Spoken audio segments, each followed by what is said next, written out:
I rise to inform the House of momentous developments that have taken place while we were in recess. On May 11, 1998, India successfully carried out three underground nuclear tests. Stop. Two more underground tests on May 13, 1998 completed the planned series of tests. I would like this House to join me in paying full some tribute to our scientists, engineers, and defense personnel whose singular achievements have given us a renewed sense of national pride and self confidence. Stop. In addition to the statement I now make, I have also taken the opportunity to submit to the House a paper entitled Evolution of India's Nuclear Policy in 1947, when India emerged as a free country to take its rightful place in the Committee of Nations. The nuclear age had already dawned. Our leaders then took the crucial decision to opt for self reliance and freedom of thought and action. Stop. We rejected the Cold War paradigm and chaos, the more difficult path of non alignment. Stop. Our leaders also realized that a nuclear weapon free world would enhance not only India's security but also the security of all nations. Stop. That is why disarmament was the continues to be a major plank in our foreign policy. Stop.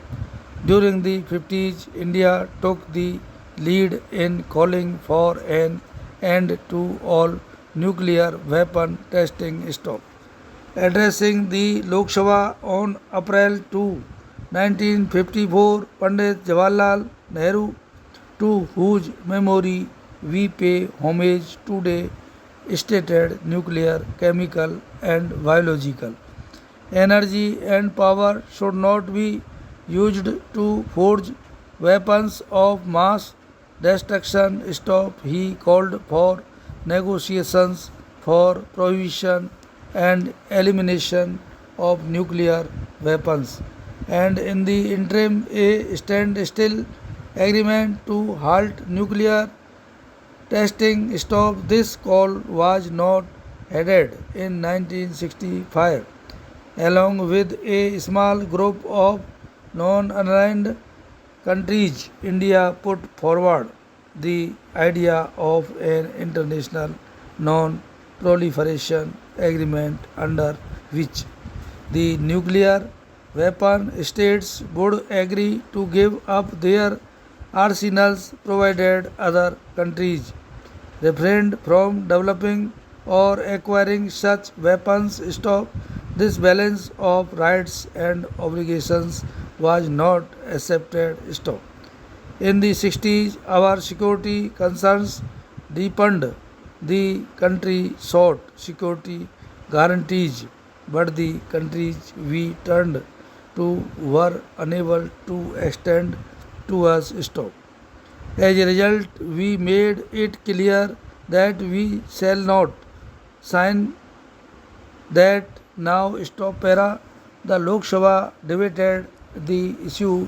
Prime Minister late Srimati Indira Gandhi assured the House that we shall be guided entirely by our self enlightenment and the considerations of national security. This was a turning point, and this House strengthened the decision of the then government by reflecting a national consensus. Stop.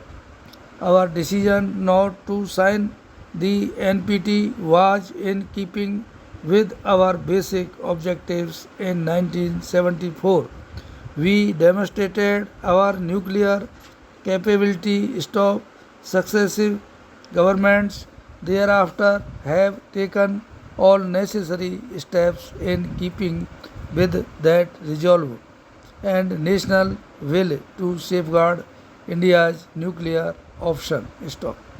This was the primary reason behind the 1996 decision for not signing the CTBT, a decision that also enjoyed consensus of this House. Stop. The decades of the 80s and 90s had meanwhile witnessed the gradual deterioration of our security environment as a result of nuclear and missile proliferation. Stop. In our neighborhood, nuclear weapons had increased and more sophisticated delivery systems inducted. Stop. In addition, India has also been the victim of externally aided and abetted terrorism, militancy, and clandestine war. Stop. At a global level, we see no evidence on the part of the nuclear weapon states to take decisive and irreversible steps in moving towards a nuclear weapon free world. Stop.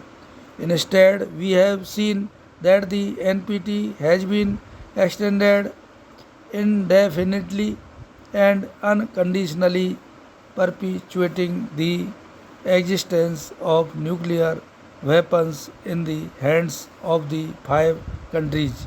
Stop. Under such circumstances, the government was faced with a difficult decision. The touchstone that has guided us in making the correct choice clear was national security. Stop. These tests are a continuation of the policies set into motion that put this country on the path of self reliance and independence of thought and action. Stop. India is now a nuclear weapon state. Stop. This is a reality that cannot be denied. Stop. It is not a conferment that we seek, nor is it a status for others to grant. Stop. It is an endowment to the nation by our scientists and engineers. It is India due the right of one-sixth of humankind. Stop. Our strengthened capability adds to our sense of responsibility. Stop. We do not intend the use these weapons for aggression, for mounting threats against any country. These are weapons of self defense to ensure that India is not subjected to nuclear threats or coercion. Stop. We do not intend to engage in an arms race. Stop. We had taken a number of initiatives in the past. Stop. We regret that these proposals did not receive a positive response from other nuclear weapon states. Stop. In fact, that had led to our current testing program as such.